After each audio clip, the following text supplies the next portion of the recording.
friends. So hope you all are well and keeping safe. My name is Shantanu Barwa, and today I'm going to talk about a topic which is really close to my heart: giving time to oneself.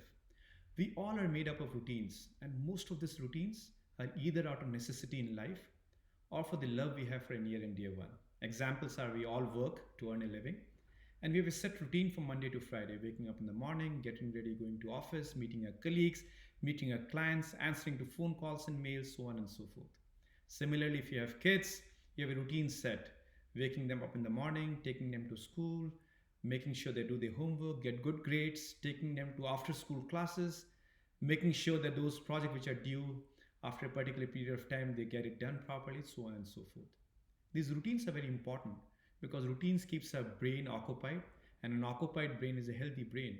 We anticipate exactly how our days are going to go by, and the brain functions accordingly, keeping our mental state absolutely functional.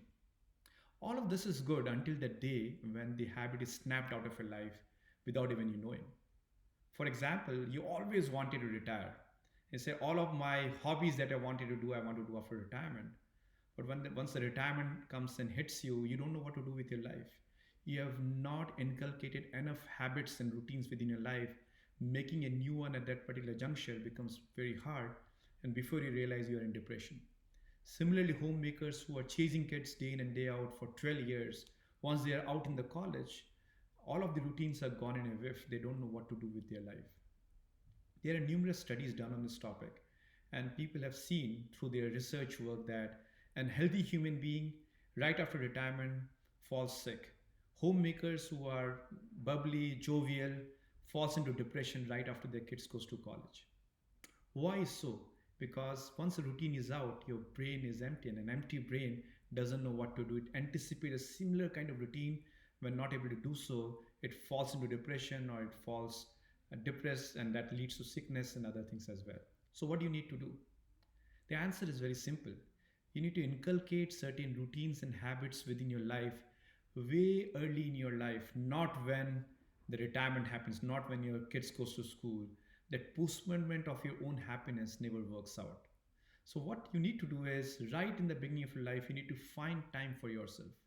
I know we all say we like for example, you want to read a book, you are giving priority of reading that book over your kids or the rest you want to take because of the amount of work you have done, the arduous week you have spent in work, or you want to go for mountain biking, let's say in the evening, every weekend, but you don't because you want to give that time to someone else.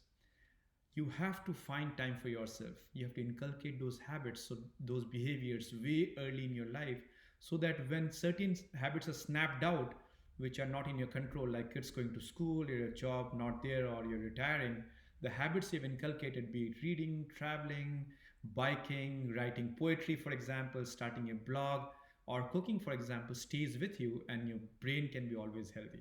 Hope you find it interesting. If you do so, please leave behind your comment and your thoughts, and I love to hear back from you as you always know. Take care now. Bye. Stay safe.